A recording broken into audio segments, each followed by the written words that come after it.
এলোমেলো চুল, শরীরে বিছানার চাদর জড়িয়ে ফ্লোরের এক কোণে গুটিসুটি করে বসে হাঁটুর উপর মাথা নিচু করে কাঁদছে আলো। কাঁদবেই না কেন? গত রাতে যে আলোর সাথে খুব খারাপ কিছু হয়ে গেছে। একটা অবিবাহিত মেয়ের যে সতীত্ব হরণ হয়েছে, তাও জোরপূর্বক। সেই রাত থেকেই এভাবেই বসে মেয়েটা কাঁদছে।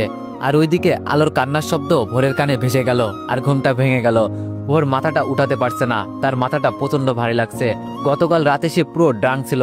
তারপর কষ্ট করে উঠে বসলো, উঠে ভালোভাবে চারিদিকে চোখ বুলিয়ে নিল। তারপর চোখ আটকে গেল ফ্লোরে বসে কান্না করা আলোর দিকে। কিন্তু কিছু বুঝতে পারছে না মেয়েটাকে। যেহেতু আলোর মাথা নিচু করা আর শরীরে বেডশিট জড়ানো, তবুও জিজ্ঞেস করলো, কে কাঁদছে ওখানে?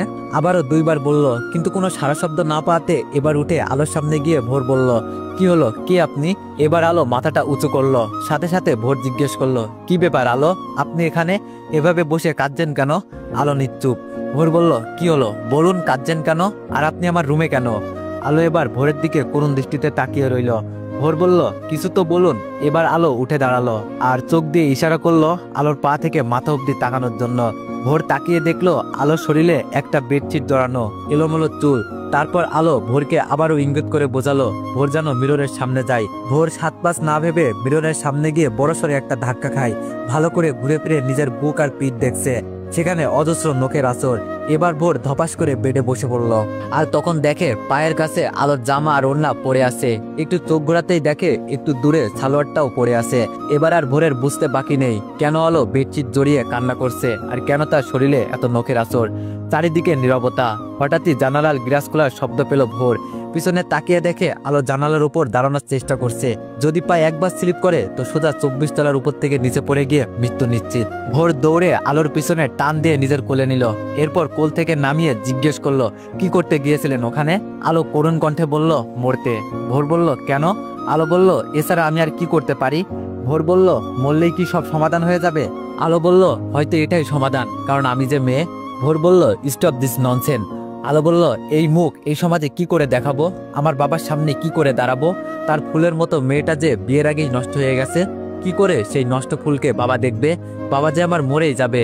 আপনি বিখ্যাত, ধনশীল, নামকরা সার্থক বিজনেসম্যান। আপনার টাকার নিচে আপনার সব অপরাধ চাপা পড়ে যাবে। সমাজে আপনার দিকে হাত তুলবে না, সবাই আলো মেয়েটার দিকেই হাত তুলবে।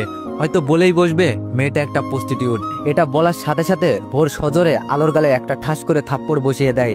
আলো বসে কান্না করতে থাকে। চারিদিকে আবার নিস্তব্ধ হয়ে গেল। একটা গম্ভীর গম্ভীর ভাব আশ্রে দেয়ালে, যেন সব থমকে গেছে। নীরবে আলো কাঁদছে আর ওইদিকে আকাশ পানে তাকিয়ে ভোর ভাবছে। কি ভাবছে তা সে নিজেও জানে না। নীরবতা ভেঙে ভোর বলল, রেডি হয়ে নাও 10 মিনিটের মধ্যে। আলো গালে হাত দিয়ে ফুপিয়ে ফুপিয়ে কাঁদতে কাঁদতে বলল, কেন? ভোর বলল, আমি বলছি তাই, কোনো প্রশ্ন করো না। আলো আর কিছু না বলে পাশেই নিজের রুমে সেখানে চলে যায়। 10 মিনিট পর ভোর রেডি হয়ে আলোর রুমে নক দেয়। একটু পর আলো বেরিয়ে আসে। একটা সাদা 3 পিস পরেছে, লম্বা হাতাওয়ালা। মেয়েটা সবসময় লম্বা হাতাওয়ালাই 3 পিস পরে, লং 3 পিস পরে, কারণ তার গায়ের রংটা অল্প কিছু অংশ দেখা যায়। সাদা 3 পিসে মুখের কালো রংটা বেশ কালোতে ফুটে উঠেছে। তার উপর তো মলিন একটা চেহারা, চোখগুলো ফোলা, সারা রাত যেন কান্না করেছে। তারপর ভোর বলল, আমার সাথে আসো। আলো ভোরের পিছনে পিছনে যাচ্ছে। ভোর গিয়ে গাড়ির ড্রাইভ সিটে বসলো। তার পাশের সিটে আলোকে বসতে বলল। আলো গাড়িতে উঠলো। কোথায় নিয়ে যাচ্ছে আলো জানে না। ভোর গাড়ি ড্রাইভ করছে আর আলো বাইরে এক পলক তাকিয়ে আছে, নিস্তব্ধ সেই দৃষ্টি। ভোর মাঝে মাঝে তাকিয়ে দেখছে আলোকে, কিন্তু আলো তো সেই বাইরেই তাকানো। এর মধ্যে ওদের পরিচয়টা বলি। আলোর পুরো নাম আলো শাখাওয়াত। আলো ভোর চৌধুরীর পিয়ে। কি ভাবছেন, পিয়েরা তো সবসময় সুন্দরী হয়, তবে আলো কেন কালো? আসলে ভোরের কাছে যোগ্যতাটাই সব, সে গায়ের রং দেখে না। আলোর যোগ্যতা ছিল তাই এই পোস্টে জব পেয়েছে। ওরা এখন সিঙ্গাপুরে আছে। এই প্রথম আলোর দেশের বাইরে আসলো, তবে অফিসের কাজের জন্যই আসতে চেয়েছিল না, কিন্তু কি করার, রুলস তো মানতেই হবে। 2 দিন আগে ভোরের কোম্পানির সাথে সিঙ্গাপুরের একটা কোম্পানির ডিলটা প্রপারলি সাকসেস হয়েছে, তাই গতকাল রাতে ভোর একটা পার্টি থ্রো করে। ভোর আর আলো যেই হোটেলে উঠেছে সেই হোটেলেই। সেই পার্টিতে ভোর অনেক বেশি ড্রিঙ্কস করে, যার ফলে ভোরের রুমে নিয়ে আসতে হয় আলোর। ভোর নিজের মধ্যে তখন ছিল না, পুরো মাতাল ছিল। আলোর সাথে জোরপূর্বক ভাবেই শারীরিক সম্পর্ক করে। আলো বারবার বাধা দিচ্ছিল, সাথে নখ দিয়ে আঁচড় কাটছিল, কিন্তু একজন মাতালের কি আর সেই হুঁশ থাকে না? তেমনই ভোরের ছিল না। সে তার নিজের কাজ চালিয়ে যাচ্ছিল আর আলো চোখের পানি ধরাচ্ছিল। হঠাৎ গাড়ির ব্রেক করলো আর আলো তার ভাবনা জগৎ থেকে বের হয়ে এলো। ভোর বলল, বের হন। আলো বের হলো। আলোর এখন কিছুই বলার নেই, সে আর নিজের ভিতরেই নেই। আছে নিস্তব্ধ, যেন একটা মাটির পুতুল। ভোর আলোর সামনে গিয়ে আলোর হাতটা ধরে নিয়ে যাচ্ছে। আলো শুধু ভোরের দিকে তাকিয়ে আছে। কোথায় নিয়ে যাচ্ছে, কোথায় এলো এইসব আলো দেখছে না বা ভাবছে না, শুধু ভোরের দিকে তাকিয়ে হাঁটছে। হঠাৎই ভোর থেমে গেল আর বলল, জুতা খোলেন। আলোকে জুতা খুলতে বলায় আলো এবার চারপাশ তাকালো, দেখে বুঝলো এটা একটা মসজিদ। মসজিদে কেন? এবার আলোর প্রশ্ন আসলো। আলো বলল, মসজিদে কেন? ভোর বলল, জুতা খুলুন। আলো আর কিছু না বলে জুতা খুললো, আর ভোর আলোর হাত ধরে নিয়ে যাচ্ছে মসজিদের ভিতরে। এবার আলোর সামনে তাকিয়ে হাঁটছে। কিছুটা হেঁটে থামলো ভোর, তার সাথে আলো। ওদের সামনে একজন লোক বসে আছে। ভোর বলল, আসসালামু আলাইকুম ইমাম হুজুর। ইমাম বলল, ওয়ালাইকুম আসসালাম। আপনি ভোর চৌধুরী? ইমাম হুজুর বাংলা জানেন? ভোর বলল, জি। ইমাম বলল, আচ্ছা বসুন আপনারা। তারপর ভোর আর আলো বসলো। আলো এখনো জানে না কি হচ্ছে। খানিক বাদে হুজুর ভোরের দিকে তাকিয়ে বলল, তবে শুরু করি বিয়ে পড়ানো? ভোর বলল, জি শুরু করুন। এবার আলো বড়সড় একটা ধাক্কা খেলো। এইভাবে ভোর চৌধুরী তাকে বিয়ে করবে? এত বড় একজন বিজনেসম্যান করবে তাকে বিয়ে? কিন্তু কেন? এটা কি দয়া, নাকি সে তার ভুলের শাস্তি পূরণ করছে? সে চাইলেই তো এমন 100টা আলোকে বিয়ে করে ছেড়ে দিতে পারে তুড়িতে। তবে কি বিয়ে করে পরে ডিভোর্স দিবে? আলো আর ভাবতে পারছে না। এবার হুজুর আলোকে বলল, মা আপনার নাম, আপনার বাবার নাম, আপনার মায়ের নাম? আলো ভাবনা ভেঙে উত্তর দিল, আমি আলো সাখাওয়াত, বাবা শাহেদ সাখাওয়াত, মা মমতা সাখাওয়াত। ইমাম হুজুর দোয়া দুরুদ পড়ল। প্রায় 20 মিনিট পর আলো আর ভোরের বিয়ের কাজ সম্পূর্ণ হলো। আলো কবুল বলার সময় অনেক সময় চুপ ছিল। তারপর হুজুরের বারবার কবুল বলো মা, কবুল বলো মা। একথা শুনে নিজের মনের সাথে অনেক যুদ্ধ করে অবশেষে কবুলটা বলেই দিল। তারপর ভোর আর আলো বেরিয়ে এলো মসজিদ থেকে। মসজিদ থেকে বের হয়ে ভোর জুতা পরছিল, আর আলো ঠায় দাঁড়িয়ে ভোরকে দেখছে। ভোরের জুতা পরা শেষ হলে ভোর গাড়িতে গিয়ে বসে। এবার আলোর খারাপ লাগতে লাগলো এই ভেবে, কেন ভোর বলল না জুতা পরতে? তবে কি সত্যি উনি দয়া করলেন? ভাবতে ভাবতে আলো জুতা পরে গাড়িতে গিয়ে বসলো। এবার ভোরের দৃষ্টি আলোর দিকে যাচ্ছে না, আর আলো তো আবার ভাবনার জগতে পাড়ি দিল। আলো বারবার ভাবছে, কি হবে শেষ পরিণতি? উনি তো মন থেকে মেনে আমাকে বিয়ে করেননি, করেছেন চাপে পড়ে, একটা মেয়ের জীবন বাঁচানোর জন্য, একটা বাবার কাছে তার সতেজ ফুলটাকে ফিরিয়ে দেওয়ার জন্য, যেন সতেজ ফুলটার বাবা কষ্ট না পায়। একটা মেয়ের দিকে কেউ যেন প্রস্টিটিউটের আঙুলটা তুলতে না পারে। এইসব তো সবটাই দয়া। বড় লোকরা সবাই তো দয়াই করে, উনিও তার ব্যতিক্রম কিছু করেননি। ভোর গাড়ি ব্রেক করলো, আর আলো ওর ভাবনার জগৎ থেকে বের হলো। ভোর গাড়ি থেকে বের হয়ে সামনের একটা লেকের পাড়ে একটা বেঞ্চে রাখা সেখানে গিয়ে বসলো। জায়গাটা বেশ নির্জন, মানুষের কোনো আনাগোনা নেই বললেই চলে। আলো আর গাড়িতে বসলো না, কারণ আলোর মনে যে অনেক প্রশ্নের ভিড় জমিয়েছে, তাদের যে শান্তি দিতে হবে। তাই আলো গিয়ে বেঞ্চের এক কোনায় বসলো। দুজনই নীরব, দুজনেরই দৃষ্টি সামনের লেকের পানিতে। এই নীরবতা ভেঙে আলো বলল, আপনি আমাকে কি দয়া করলেন? ভোর বলল, না। আলো বলল, তাহলে? ভোর বলল, একটু একা থাকতে চাচ্ছিলাম। আলো ব্যাপারটা বুঝতে পারে, তাই আর সেখানে বসে না থেকে চলে যায়। আলো হাঁটছে আর ভাবছে, আমি যদি রাতে ওনাকে রুমে না নিয়ে আসতাম তাহলে এইসব কিছুই হতো না। উনি ধুম করে বিয়ের ডিসিশনটা নিলেন, এখন হয়তো মানতে পারছেন না। কি করলো উনি? আমি বা কি করবো এখন? আমার কি বা করার আছে? ওনার চেহারা দেখে বেশ বোঝা যাচ্ছে উনি বেশ চিন্তিত। এত রাগী একটা মানুষ, সে যদি এমন নিস্তব্ধ হয়ে যায়, এমন নরম হয়ে যায়, তাহলে এটাই বোঝা উচিত তার ভিতরটা কত চিন্তার বাসা বেঁধেছে। এর থেকে বরং আমি মরে যাই, তবেই সব সমস্যার সমাধান হয়ে যাবে। বাবা সরি বলেই আলো লেকের পানিতে ঝাঁপ দেয়।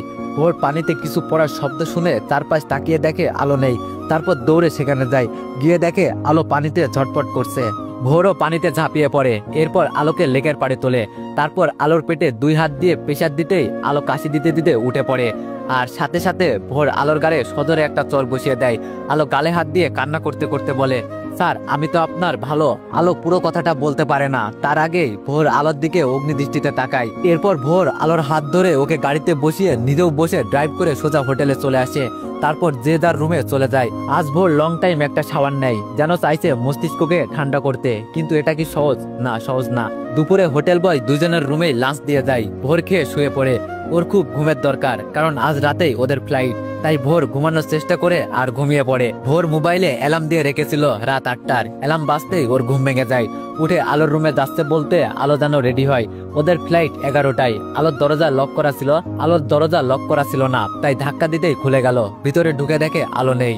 তারপর ওয়াশরুমের কাছে গেল, দেখলো ওয়াশরুমের দরজাটা খোলা, তার মানে আলো ওয়াশরুমও নেই। এবার ভোর বেলকুনিতে গেল, গিয়ে দেখে আলো রকিং চেয়ারটাতে বসে ঘুমিয়ে পড়েছে। আলোর দিকে ভোর একটু ভালো করে তাকিয়ে দেখে আলো শুধু বাথ টাওয়ালটা পরে আছে, যা আলোর হাঁটু অব্দি, আর চুলের টাওয়ালটা নিচে পড়ে আছে। ভোর কোনোদিন ভাবেনি আলোকে এভাবে দেখবে, তাই ভোর ওখান থেকে সরে এলো রুমে। রুমে বসে জোরে জোরে ডাকছে, আলো আলো কই আপনি? ভোরের ডাক আলোর কানে যাওয়া মাত্রই আলো ধরপর করে উঠলো আর এক দৌড়ে রুমে গেল। আলোর একটু হুঁশ নেই যে আলো বাট্টাওয়াল পড়ে আছে। এসে আলো বলল, কি কি হয়েছে স্যার, এভাবে ডাকছেন কেন? ভোর আলোর দিকে তাকিয়ে পিছন দিকে ঘুরে ফিরলো, এমন একটা ভাব করলো যেন আলোকে দেখে সে খুব লজ্জা পেয়েছে, আর সেই লজ্জায় পড়ে পিছনে ঘুরে দাঁড়িয়েছে। আসলে পুরুষরা প্রচুর ভ্রম করতে জানে আর কি। আলো ভোরের ওভাবে ঘুরে দাঁড়ানো দেখে কি ভেবে নিজের দিকে তাকালো, তাকিয়ে সেও বেশ লজ্জায় পড়ে গেল। তার ইচ্ছে করছে মাটির নিচে ঢুকে পড়তে। এর মধ্যে ভোর বলল, রেডি হন, আমাদের ফ্লাইট 11টায়। আর আপনার লাঞ্চ এখনো রাখা কেন, খাননি কেন? খেয়ে বের হবেন। সবটা আলোর বিপরীত ঘুরে দাঁড়িয়ে বলছিল, বলে রুম থেকে বের হয়ে গেল। আর আলো এইদিকে তো লজ্জায় শেষ, তারপর খেয়ে নিল কোনো মতে। এরপর রেডি হয়ে বসে রইল ভোরের জন্য। একটু পর ভোর এলো, এসে আলোকে নিয়ে বের হলো।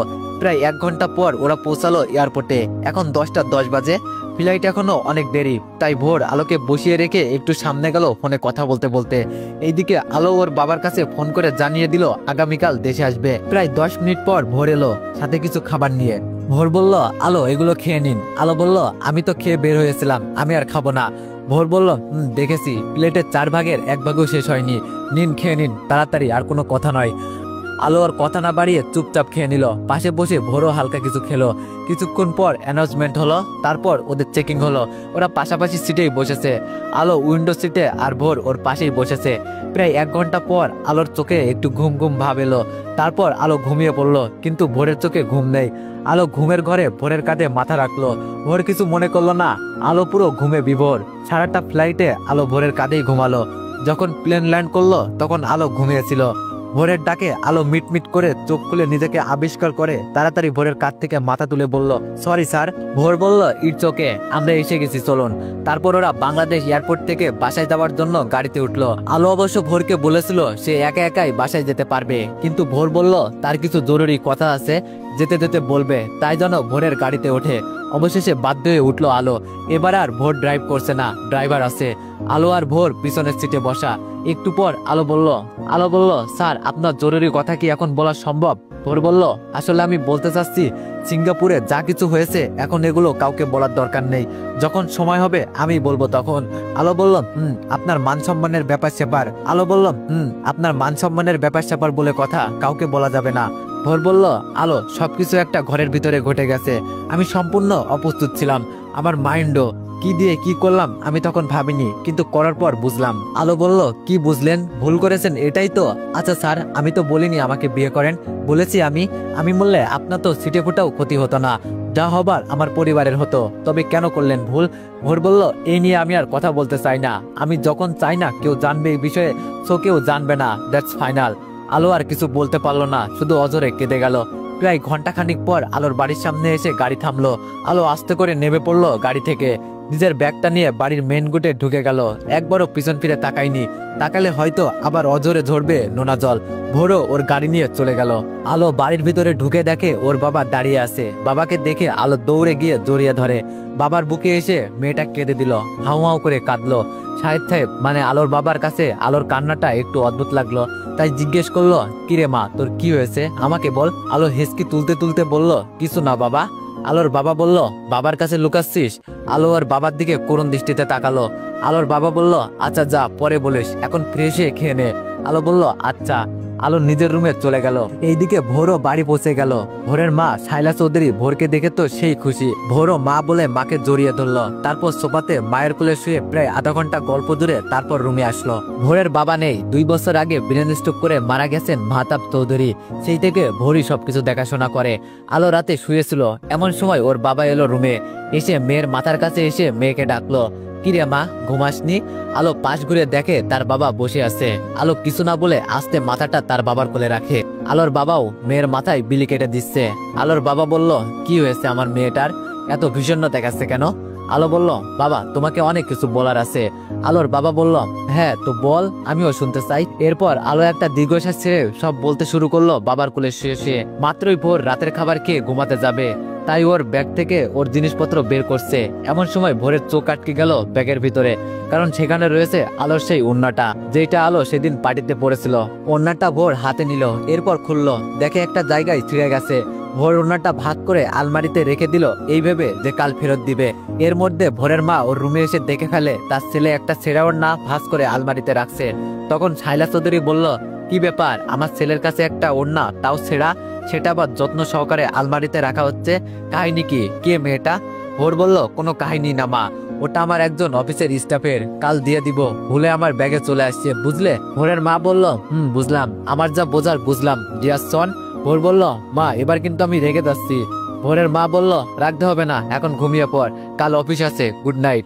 ভোরের কপালে একটা চুমু দিয়ে ভোরের মা চলে গেল, আর ভোরও ঘুমিয়ে পড়লো। আলোর সব কথা শুনে আলোর বাবা বলল, কাঁদিস না মা, জন্ম মৃত্যু বিয়ে রিজিক সবই আল্লাহর হাতে, তোর কপালে হয়তো এভাবেই লেখা ছিল বিয়েটা, এখন তোর ভেঙে পড়লে চলবে না। মনে রাখিস মা, স্বামীর অধিকার আদায় করে নিতে হবে যে কোনো ভাবেই। তুই আমার মেয়ে, তুই পারবি ওই ভোর চৌধুরীর মনে জায়গা করে নিতে, তোকে পারতেই হবে, এখন ঘুমিয়ে পড়, আমি যাচ্ছি। আলো চোখ মুছে ওর বাবার শেষ কথাটা চিন্তা করতে করতে ঘুমিয়ে গেল। আজ আলো হালকা পিঙ্ক কালারের একটা থ্রি পিস পরেছে। কালোদের হালকা পিঙ্ক কালার খারাপ লাগে না, ভালোই লাগে। আর আলোর চেহারাতে তো একটা মায়া আছেই, কখনো কোনো অর্নামেন্টস মেয়েটি পরে না। ওই যে একটা গান আছে না, নাকে নেই ফুল, কানে নেই দুল, গলাতে নেই কোনো হার। তো এভরিওয়ান, পরের লাইনটা কি বলে যাবেন, ভুলে গেছি। এমনই ব্যাপারটা, আলোরও নাকে কানে গলায় কোনো অর্নামেন্টস নেই, তবুও মেয়েটাকে একেবারে খারাপ দেখায় না। বাবার সাথে নাস্তা করে আলো অফিসের উদ্দেশ্যে বের হয়। এইদিকে অফিসে যেতে আসতো কোনো অনুভূতি ছিল না, আজ এক অন্যরকম অনুভূতি কাজ করছে আলোর ভিতরে। কেমন একটা চাপা কষ্ট আজ আলোর ভিতরটা কুড়ে কুড়ে খাচ্ছে। এইসব মাথায় নিয়ে অবশেষে আলো পৌঁছালো অফিসে। অফিসে গিয়ে সবার সাথে কুশল বিনিময় করে নিজের ডেস্কে এসে বসলো। তারপর নিজের ব্যাগটা রেখে ভোরের কেবিনে ঢুকলো। ভোর এখনো অফিসে আসেনি। প্রতিদিনই ভোরের আগেই আলো অফিসে আসে, আর এসে দেখে সবকিছু ঠিকঠাক আছে কিনা। ভোর যে পান থেকে চুন খসলে অফিস মাথায় তুলে চিল্লিয়ে, আর আলো তো সেই রকম গোছালো একটা মেয়ে। এই পর্যন্ত আলোর কোনো ভুল খুঁজে পায়নি ভোর।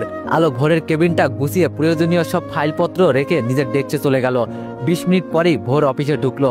সবাই ভোরকে কংগ্রেস করলো ডিলটা সাকসেস হওয়ার জন্য। আর মীরা এসে তো ভোরকে জড়িয়েই ধরলো। মীরা ভোরের অফিসের স্টাফ, আবার ভোরের ক্লাসমেটও ছিল। ভোরকে মীরা পছন্দ করে, দুইজন দুজনকে তুমি করেই বলে, যেহেতু তারা ক্লাসমেট ছিল। ভোরের সাথে মীরাও ভোরের ডেস্কে যায়। মীরা বলল, ভোর তুমি কিন্তু সিঙ্গাপুর যেয়ে একটু শুকিয়ে গেছো। ভোর বলল, কি বলো, মা তো কিছুই বললো না, তবে কিন্তু যেতে পারতে আমাদের সাথে। মীরা বলল, যেতে তো চেয়েছিলাম, বাট হঠাৎই অসুস্থ হয়ে পড়লাম। ভোর বলল, ওকে, মন খারাপ করো না, পরের বার যাবে। মীরা বলল, আচ্ছা। ও তুমি তো আজ আমাকে দেখলেই না, আমি যে নিউ ড্রেস পরেছি। ভোর বলল, ও খেয়াল করিনি। নাইস, তোমাকে কিন্তু এই 3/4 স্কার্টে ভালোই লাগে, আর সব থেকে বড় কথা, তুমি অনেক স্মার্ট এই অফিসের সব মেয়ের থেকে। মীরা বলল, হ্যাঁ, সব মেয়েগুলো আমার কাছে অ্যাডভাইস নেই, শুধু একজন ছাড়া। ভোর বলল, কে? মীরা বলল, কি আবার, তোমার পিয়ে আলো। তুমি আমাকে তোমার পিয়ের পোস্টার দিলেই পারতা। ভোর বলল, বুঝলাম, ওকে, অনেক গল্প করেছি, এখন তবে কাজ শুরু করি। মীরা বলল, ওকে, সি ইউ লেটার, বাই। ভোর বলল, বাই। তো এভরিওয়ান, এই গল্পের নেক্সট পার্ট চাইলে বেশি বেশি কমেন্ট করো, আর আশা করি তোমরা সবাই একটু সাপোর্ট করবা। ধন্যবাদ।